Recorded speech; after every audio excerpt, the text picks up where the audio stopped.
Welcome to USA Global TV and Radio, where our mission is to provide education, entertainment, hope, and inspiration. USA Global TV and Radio connects you with experts and audiences all around the world every single day to help you succeed in business and to live a richer life. Visit us at usaglobaltv.com to learn about career and life-changing training and mentoring programs like the Listening Mentor. Subscribe to our newsletter to stay informed about our special programs and offers. Discover how you can become a guest on one of our shows or a host or producer of a USA Global TV and Radio show of your very own. That's USA Global TV and Radio, where the doctor is always in.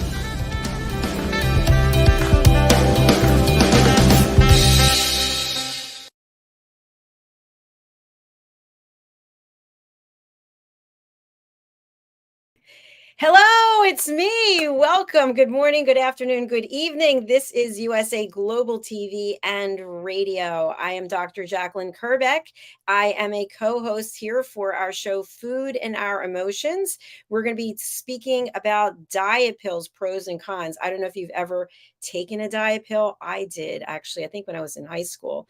And I'll talk about my experience with it. But let's bring out the expert on this subject as well as many others. He is a team member here. He's a very dear friend, and he's a longevity expert. His name is red.olaughlin. Welcome, Red.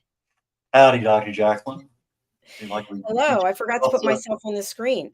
Yeah, it just seems like we just got off the screen. I mean, and in reality, we did. We just finished a show 15 minutes ago, and we're going to do another show 15 minutes after this one ends. So today is the Red and Dr. JACALYN hour, 3 hours. That's right. And you're wearing red. I try to when I can. Well, I have red lipstick, so that's a good thing. So, Red, when it comes to diet pills, and we were discussing doing this topic, I had forgotten, and then I remembered that I had taken a diet pill, began with a D. I don't know if they're still in business. I'm not going to mention their name, but I remember it had a lot of caffeine in it. So I think the premise of it was that you would be moving around more, getting more exercise, burning more calories, so you wouldn't be eating more. But ultimately it wasn't very healthy because I had high blood pressure, and so I stopped taking it. But I know you've done a lot of research, and I'm really excited to discuss the pros and cons of diet pills with you. Well, thank you very much. It's interesting because a lot of us have a habit of eating certain foods and we gain weight and we don't exercise. Again, another habit. And we try to take an easy way out. What can I do where I don't have to exercise? I don't have to change my food. Maybe if I just pop a pill, everything will magically disappear and I'll be back down to my nice, slim, svelte self that I used to be. But some medicines that are released become a problem, and the FDA has to take them off the market. I think ephedra was one, fen was another.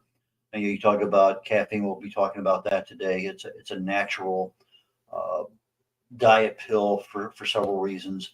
But when we look at a diet pill, it's to correct a situation where we're overweight, obesity, whatever it may happen to be. That is what they're trying to control, is that extra weight. Now, you take something simple like metformin. That's a prescription drug that people use to lower their blood sugar. But in the process of lowering blood sugar, because there's a natural connection with weight, it turns out that, that also causes you to lose weight, but it's not listed per se as a diet pill. But a lot of people are even taking metformin because they found that from a longevity perspective, it adds a lot of benefit. But let's just talk about diet pills. Now, I'm using the term pills generically because one or two of these may actually be an injection, and that injection is usually from a prescription med.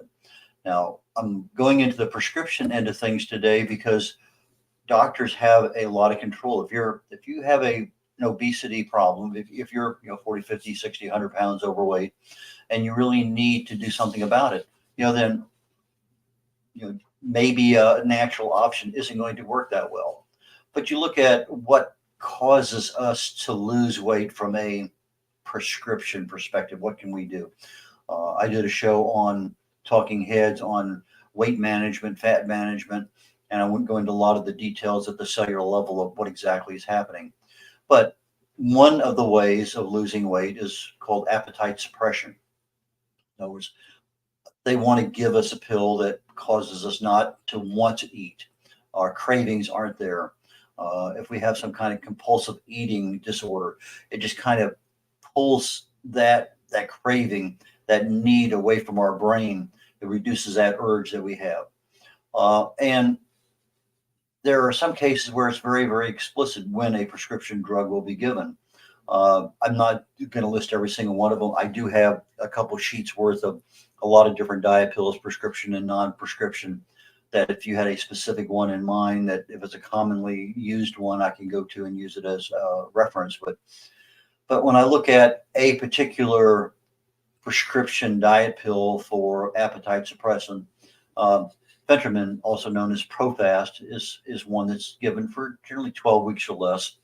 Got a lot of problems associated with it: constipation, cough, dizziness, dry mouth, fatigue, headaches, increased heart issues, nausea, vomiting, sleep problems, insomnia. It's also been known or can cause liver or liver disease or jaundice, and a lot of restrictions on if you're taking it, if you're pregnant or breastfeeding, if you're on antidepressants, or you got glaucoma issues. There's a lot of things. So when your doctor prescribes something like that to you, you got to be really truthful about what drugs are you really taking, what health issues do you already have. And part of it's understanding what are the risks. A lot of people will take a pill and they'll never look at the white paper that's inside the pill container because they don't either want to take the time or it's too complex or whatever. But talk to your pharmacist, find out what exactly are the side effects.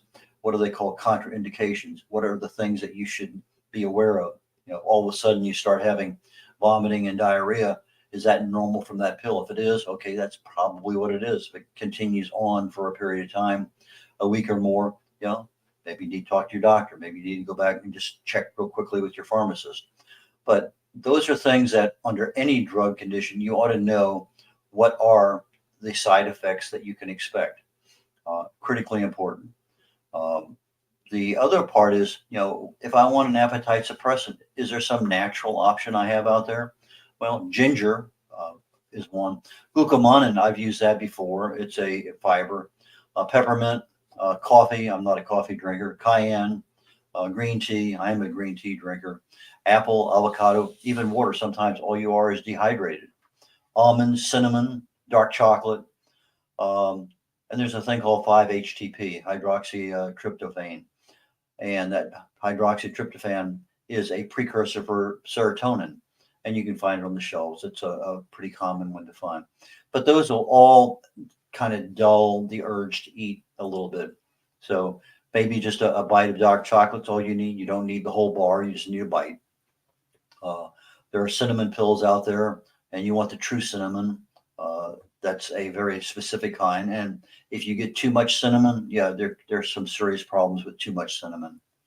But that's from the appetite suppressant perspective. There are other ones that they try to increase your metabolism. And they stimulate the body's metabolic rate. And you mentioned caffeine a minute ago, right, Dr. JACALYN? Yes, I did. Well, that caffeine was being used to increase your metabolic rate so that your body burns more calories. What kind of side effects did you notice from taking that, other than maybe being like too much coffee or something? Well, I've never had a cup of coffee in my life, believe it or not. I'm not a coffee drinker, but I felt very much on edge. I felt very shaky, and it just wasn't a good experience. So for me, I thought to myself, I'm looking for an easy way out, right? Instead of doing what it is you need to do, I'm looking for something that's easy. But I do know for people that when you get to be older, for example, it's not as easy to take weight off. Your metabolism is not the same. And some people will opt for operations, or they'll take pills like what we're talking about now. I saw recently that there's a shortage of laxatives that I guess people are using that to lose weight. So people get frustrated with the weight that they have, and instead of possibly changing their lifestyle, there could be health issues that are related. And by the way, we've been showing this, that we are not physicians or medical professionals, so please speak with your physician about your health and your specific situation. We provide education and awareness. Thank you so very much for bringing that up. I should have brought that up earlier. But your basic basal metabolic rate, your BMR, is dependent on your age, your gender, genetics, height, weight, muscle mass, fat percentage, and how much you eat. There's a lot of things that affect it. And it's fairly constant over our life. If you look at your BMR from birth to about 1 year of age, it's 1.5, 2 times what it is from when you turn a teenager and then an adult, and then it starts waning again after about 60, 70 years of age. So in reality, our metabolism doesn't change, but what changes is our exercise levels, our food choices. Those things have an impact on what our body actually runs on. It's just like whether you're using a particular kind of fuel. Some work much better than others. But anyway, there's not a whole lot. I mean, yeah, they put a lot of caffeine in some kinds of pills, but from a prescription perspective, there's not a whole lot of stuff out there. Yeah, you can probably find some, but not a whole lot of perspective out there. Contrave, I think, is one of the ones I saw. But what they do is they take something that's an appetite suppressant and a metabolism increaser and maybe a diuretic and maybe a fat inhibitor, and they kind of put them all together so they're crossing all the bridges at one time. But if you want to do some natural options to change your basal metabolic rate, eat your protein first. I mean, just something simple. Eat your protein first when you're eating. You're not going to get that insulin spike at the beginning if you're having your mashed potato second. But protein, high intensity interval training, that's where you go all out for 30 seconds, 45 seconds, then you take a little break and then you go back up again. It's easy if you're jogging. You just pick a light pull, 75 yards down the road, and you run like you can't run no faster. Then you get to that one and maybe you walk a little bit, maybe you just run and jog. But there are a lot of ways of doing high intensity interval training. Green tea, spicy foods, cayenne pepper, getting good quality sleep. Coffee is one, fish, B vitamins. I mean, you just look at natural options to increase your metabolism. There are a number of those out there. I mentioned just briefly in passing something that affects the fat in our body, and our fat in our food that we eat. So the fat can either be absorbed, inhibited, or blocked. And so what you end up with a fat blocker, a fat inhibitor, or a fat absorber is a pill that basically removes the fatty elements from our digestive system, or wraps around that fat molecule so that it doesn't get processed as fat. But in reality, yeah, fat has a lot of calories and it gets processed, but it's not always the best thing because there's just a lot of things that can go wrong with that over time. Orlistat is one of the ones. I think Ali is also what it's called. But anyway, it when you get in there, depending on whether it's a fat absorber or a fat inhibitor or a fat blocker, it affects sometimes the enzymes that are used for breaking down fat. Sometimes it just wraps itself around the fat molecules where you can't get to it. So there's just a lot of different ways of addressing fatty food as it's processed through the body. If you end up with, say, Orlistat prescription, you may end up with loose or oily stools, gas, frequent bowel movements. But it also, because of some of the nature of the way it works, it's going to give you nutrient deficiencies on fat soluble molecules. You're not allowing the fat to get into your body as part of a dietary fat, and as such, now you can't absorb that the vitamins that are really and truly needed that are fat absorbable. So that becomes a major problem. Brain fog, fatigue, and weight loss is one of the side effects, but that's what you want. So, but apples, soy products, whole grains can block fat from absorption. Chitosan is another one that I use in addition to that glucomannan. It's well known for its fat blocking ability. Garcinia cambogia uses hydroxycitric acid to block fat absorption. White kidney bean extract is a fat blocker.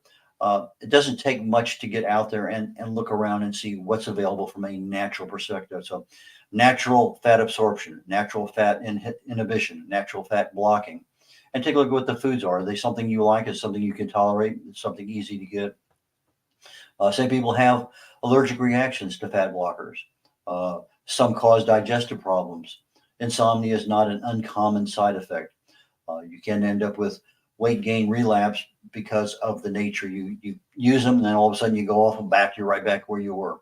Dehydration, liver damage, heart risk.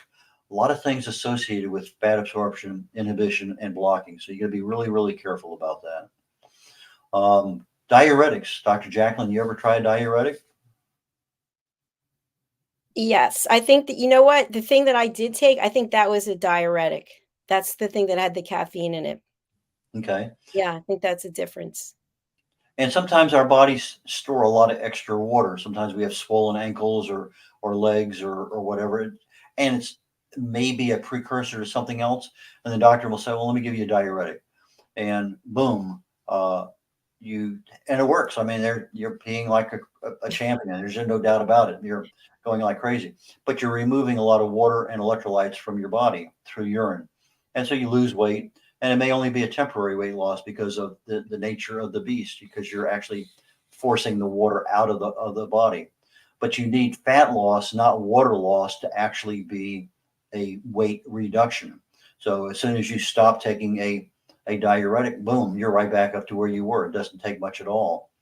On a Atkins diet, it acts like a diuretic. After about 10, 12 days, all the water weight loss has happened, and then you're back to wherever you were.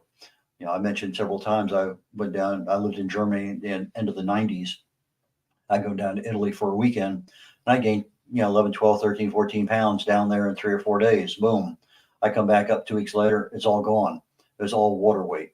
So there's a fair amount of water weight that we have in our bodies, and a lot of it's just extra. We don't need it. So if you're using a diuretic to get rid of it, now you're down to the place where you want to get rid of the fat. And that's a different animal than a diuretic drug. But go ahead. Did you have a So a comment? question I have is, if you are carrying water weight, that's going to look differently on your body than if it's fat, right? Because if it's fat, it's going to be that cellulite, or it's going to be where your skin doesn't look quite as smooth as when you're in your 20s. Well, it depends. Let's say you have fat ankles. You can see it. But if you have fat around your gut, you have the white fat, which is part of that weight problem. Absolutely. But you may also have a lot of water contained in the body in addition to what you're visibly seeing. But again, that white fat that's around your gut that you can reach down there and squeeze is not as bad as that visceral fat that's around the organs. And that's the one that's really and truly the health problem. Yeah, they both have a health issue.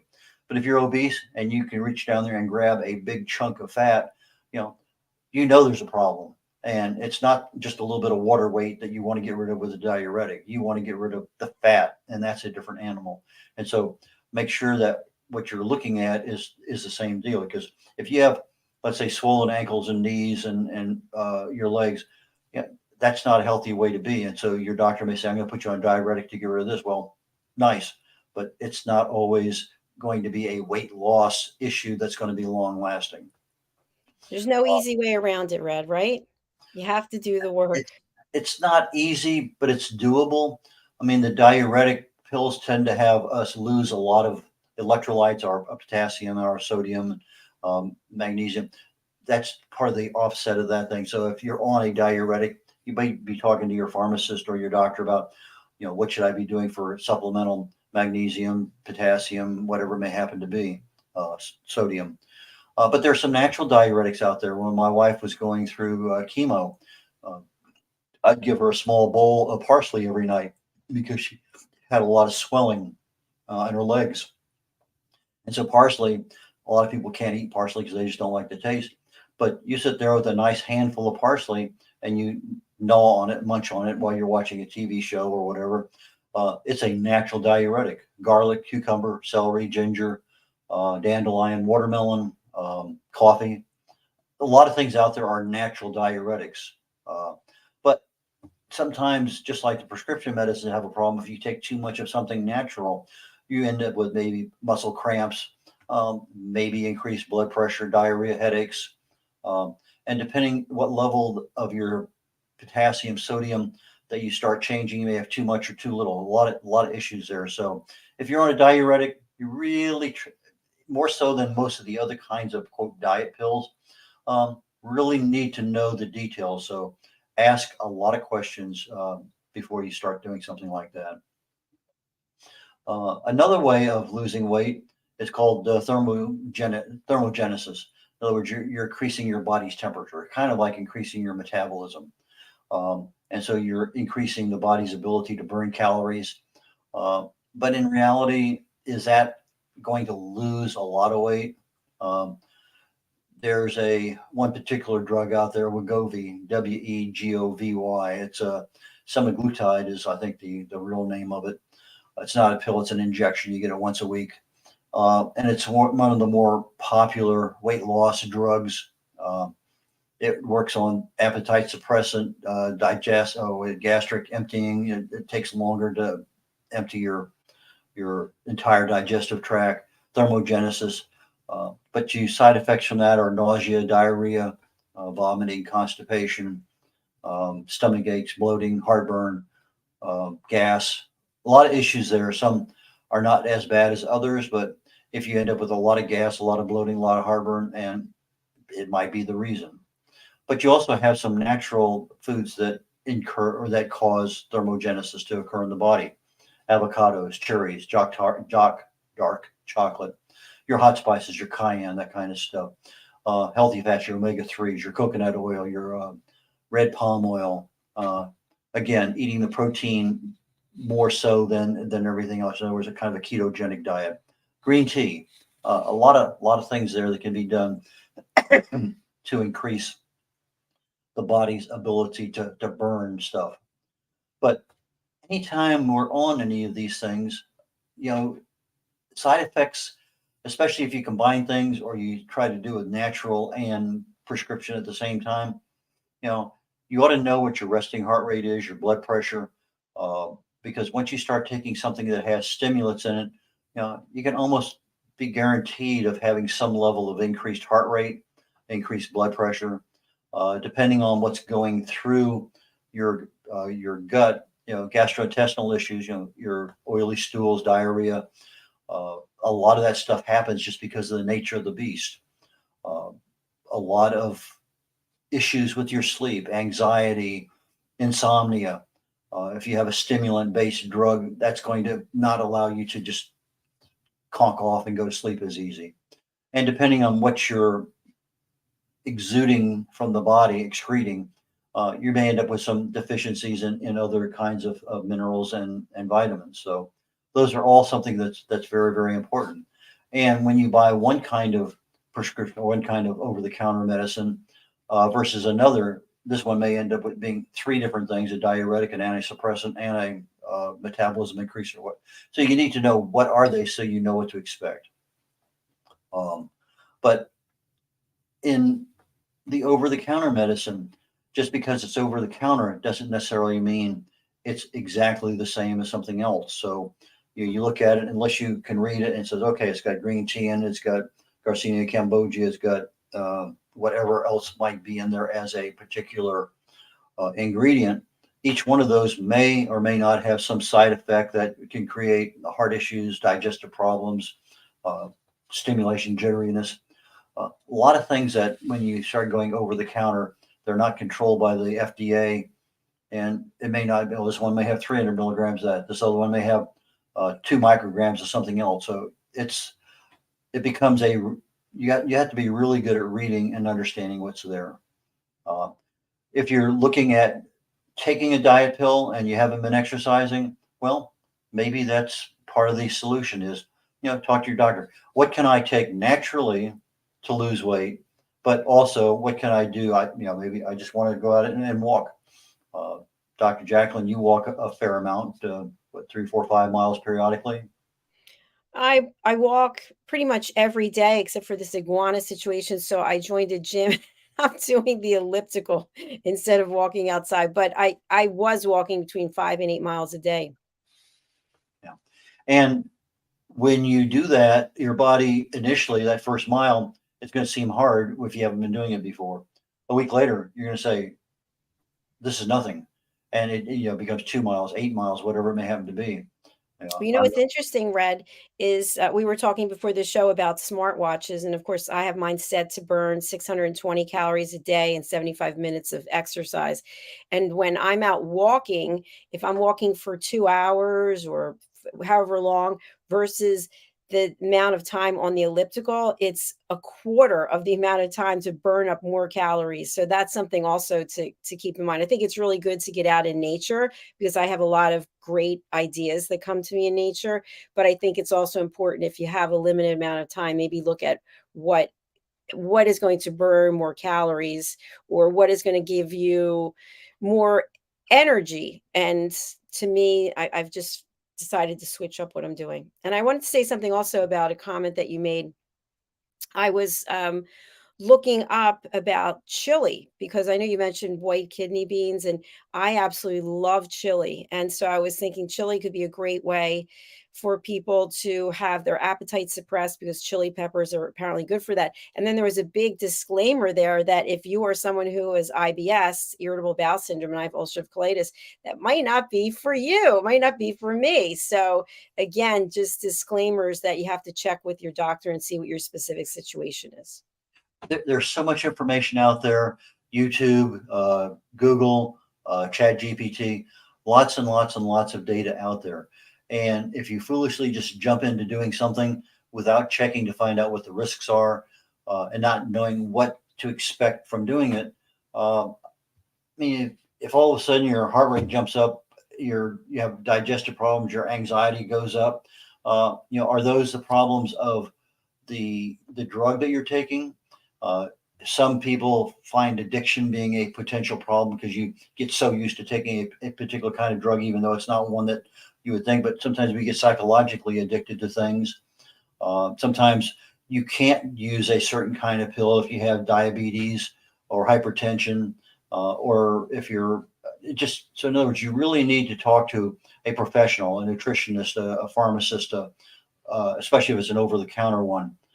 But there's just a lot of safety concerns out there, contamination, inconsistency in quality, that you need to be aware of. But I think from a wholesome perspective, and we've talked about this many, many times, that whatever diet, food choice regimen that you're on, you want something that is going to give you all the nutrients that you need on a daily basis, 30 plus of them. And so if you have that, you're not going to have problems of being deficient in vitamin B12 that might mimic Alzheimer's down the road, or be deficient in something else that's going to cause another issue. So to me, the number one deal is let's not create any deficiencies. If I'm taking a diuretic, I don't want to be deficient in potassium, calcium, sodium, magnesium, the electrolytes that are in the body, because they create other problems that you don't need. So if I'm taking a diuretic for a particular reason, not necessarily to lose weight, but because of another reason, then I want to know what's there. I was on a antibiotic series recently, and I couldn't wait to get to the end of that antibiotic 7-day regimen in order to start taking probiotics for the next 30 days to get everything in my gut back to being some level of normalcy, because that antibiotic will just kill everything good and bad in the gut. And now you need to restock it with good stuff. So from a health perspective, I think a diet is a good way of doing things if you are trying to change a lifestyle. Okay, let me start eating some of these celery and more leafy green vegetables and whatever. Maybe concentrate on the more healthier fats. Maybe reduce my carbohydrate load a little bit. There's a lot of things that we can do, but at the same time, I can concentrate also on, let's just get out and walk a little bit, set my watch for a half hour, walk 15 minutes that direction, come back. A week later, I may be walking 25 minutes in one direction and back. But things don't happen overnight. And if you get out there and you have a bad experience with a leg or an ankle or a foot because you don't have the right shoes to wear when you're walking, or it's an uneven surface, or the weather is a problem, there's so many things that we can use as an excuse to stop doing what we're not doing. Uh, and so, I mean, it just a lot of things that can be done, we choose not to do. But the foods we choose to eat, the exercise we choose, our level of stress management that we should be doing on a daily basis, the quality of our sleep, even the types of exercises. If all you're doing is walking and you're getting a little bit older, you're really needing to do more balance, more flexibility, more stretching. You don't necessarily need the cardio as much as you did earlier, but there's just a lot of things you can do smarter. And that's kind of what this program and others are like, to provide that level of information. Absolutely, Red. Thank you so much. I have two follow-up comments.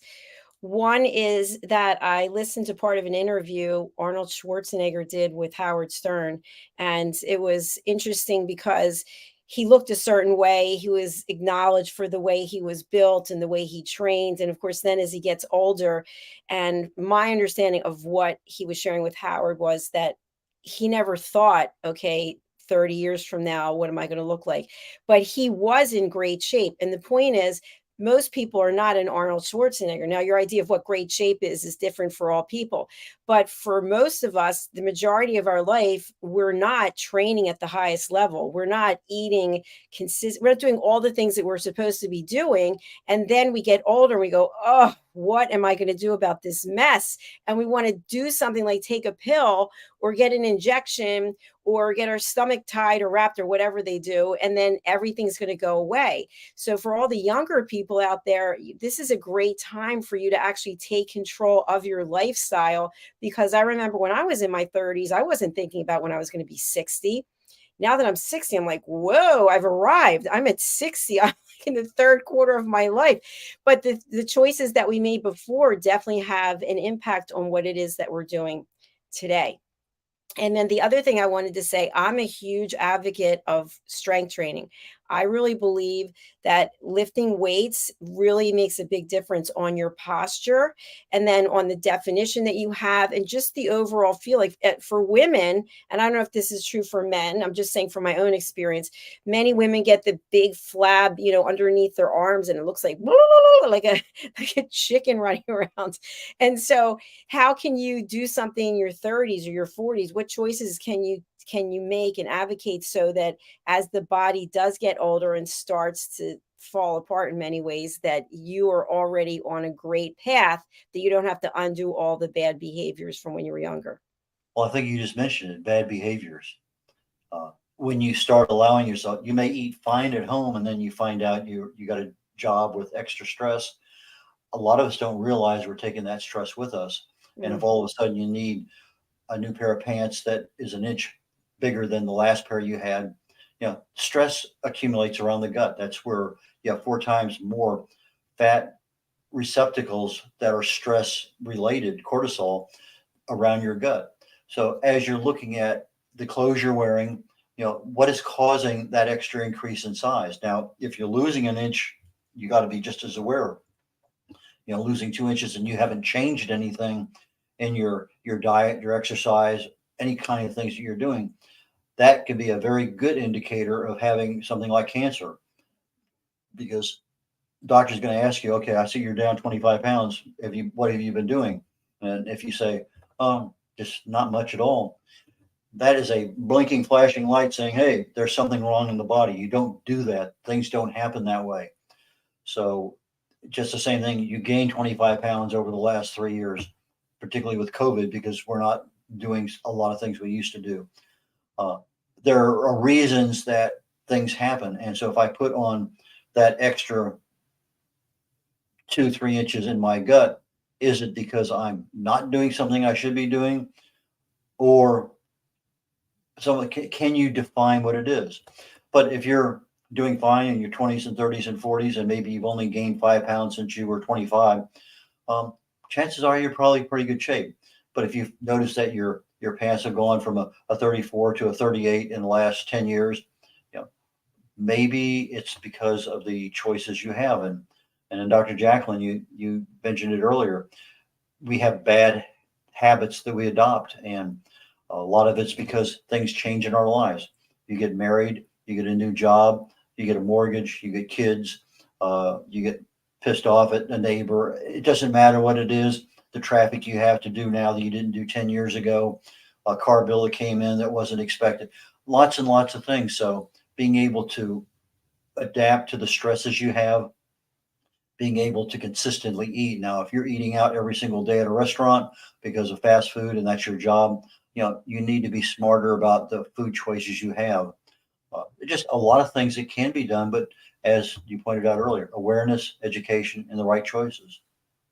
Absolutely, so true. And just for my own confession, with my mom passing away in August, I know that I'm not eating the way that I should be eating. I eat one healthy meal a day, and then I start off my day. I know I shouldn't be eating breakfast because we've talked about intermittent fasting. I've done intermittent fasting, and now I just don't care. And I'm saying to myself, okay, I'm going to give myself a little while, but I've been eating a bagel with butter and peanut butter pretty much every day. And I know that that's wrong, but I know it's somehow helping me with my emotions. And at some point, I'm going to have to say, that's enough of boohoo. You're going to have to cut it out. But you're right. You're in a grieving process, and that same thing can happen for a number of other reasons. But there's a higher level of anxiety and depression associated with your mom's death. There's things you have to do with the house, with the estate, with lawyers, with all sorts of stuff that you were never involved in before. And so, yeah, maybe you just need to, okay, I'm going to have that extra piece of French bread or spaghetti or whatever it may happen to be that you don't normally have. Or maybe I'm going to have seconds on something I never have seconds on. But again, if you're realizing it's because of this and I'm taking advantage because I want to feel better than I do, you're doing it, but you understand why you're doing it and you understand it's temporary. Yes, it And, has to be temporary.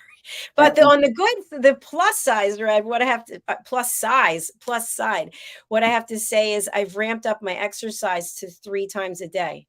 So that in and of itself, I'm getting my 620 calories that I burn. I usually have 140 minutes of exercise.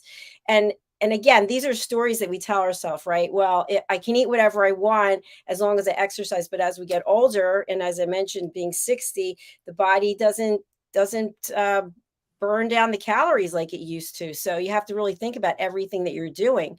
But again, for all of our younger friends out there, this is the time when you can actually put a plan in place. And to your point, Red, stress does have a big impact. And so I always say what you were saying, you can have a boohoo party, woe is me for a certain amount of time. And then you have to get it together because the things that we're doing today have an impact on us in the future.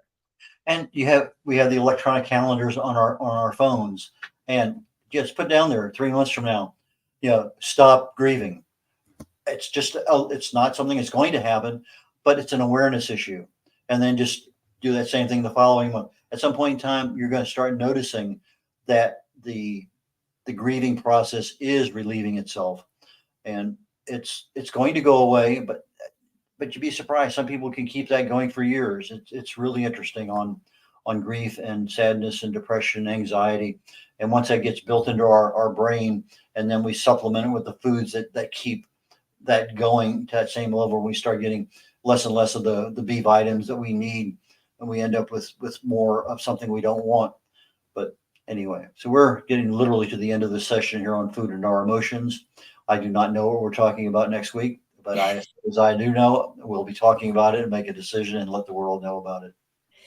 Absolutely. And as we close out, just again, disclaimer, go see your doctor, go see a professional if you are gaining weight or if you're losing weight. To Red's points, my mother, she lost like 35 pounds. I mean, it was just out of nowhere. So it's really not out of nowhere because there's something going on. So your body and when something isn't right. So pay attention to it and go see the professionals.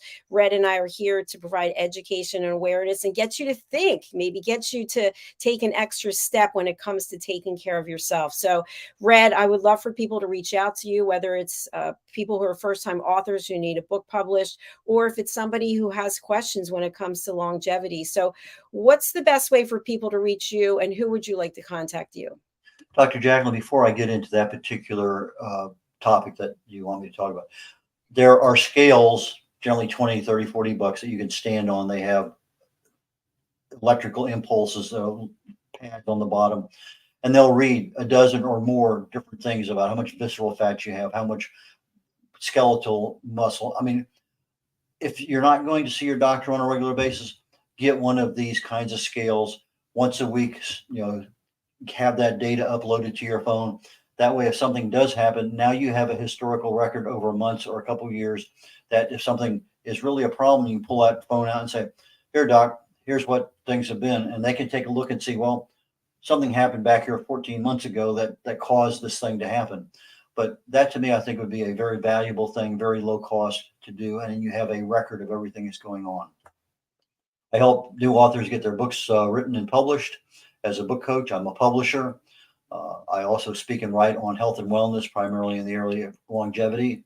The easiest way to reach me is 281-687-1188, 281-687-1188. Just give me a call on the phone, or on my email, red.olaughlin@gmail.com. Red like the color, R-E-D, .olaughlin, OLAUGHLIN. So it's red.olaughlin@gmail.com. Email me, give me a call on the phone, and let's chat. Thank you, Dr. Jacqueline. All right. Thank you. And coming up right next in about 18 minutes is Talking Heads, and we're going to be wrapping up pain management, primarily pain prevention is what we're going to be talking about today, something you didn't think you could do. But absolutely. Thank you, Red. I look forward to seeing you very shortly in the next studio. Fantastic. Thanks. Bye for now. Please to reach out to Red. His contact information is right here. He loves if you give him a good old phone call. And his number is, if you're outside the United States, 01-281-687-1188. Thank you very much. Okay, we're going to close out with a sponsorship from one of our team members. It's the lovely Diane Floyd-Bain. Let's hear what she has to say, and then we will watch a sponsorship about her latest book, which could be maybe 2 or 3 behind. Actually, I think it is. There's been another one since this one. But let's take a look, and do reach out to Diane. Thank you. Hello, I'm children's author Diane Floyd-Bain, and I am co-host for several of the USA Global TV and radio shows. I joined because of the purpose of the USA Global TV and radio. They provide content for the viewers and listeners, an opportunity for people around the world to have their own show or even be a guest on an existing show. We truly believe in helping others get their positive message out to the world. We also have the opportunity for the listeners. You can watch on several platforms, and on YouTube, you can ask questions and even give a comment. We absolutely love it. I love being part of the USA Global TV and radio because I love positive messages, and who doesn't? And we need more of that in the world. We are a family, and we hope you will join us and become part of the family too.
Thank you so much, Diane Floyd Bain. We have another sponsorship I'm going to share. If you happen to be in the Houston area, please do mark your calendars for Saturday, October 14th at Neiman Marcus, where one of our team members and our dear friend Zane Carruth, who is an award-winning children's book author, is going to be live in person for Books to Bed and World's First Tooth Fairy Ever, which is a pajamas and book set that is exclusively at Neiman Marcus.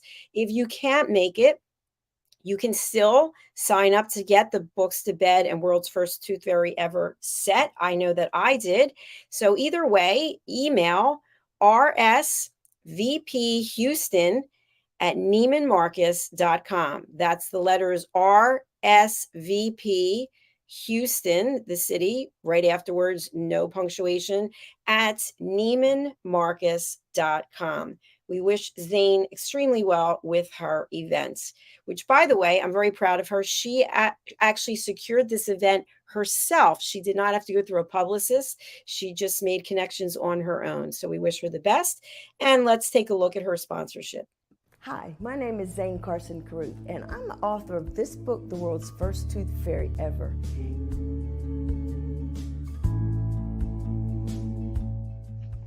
Reading is magic. Studies have shown that reading to your children lays the foundation for greater success in life. Reading helps develop language and vocabulary skills. It helps improve memory, and it encourages curiosity and inspires creativity. The benefits are immeasurable, and as a parent, you'll benefit too. In only 10 or 15 minutes a day, you'll be creating more memories and a bonding experience that will last for years to come. So take time to read to your children. Read them books about things that engage and interest them. Tales of fairies and magic fascinate children, and as everyone knows, the Tooth Fairy is at the top of the list.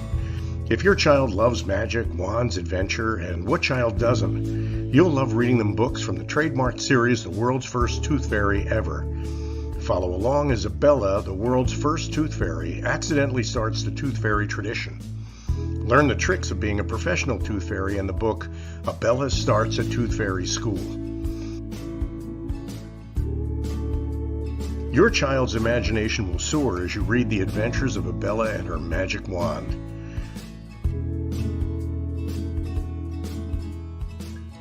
These wonderful books are available at worldsfirsttoothfairy.com and at Amazon, Barnes & Noble, and Walmart.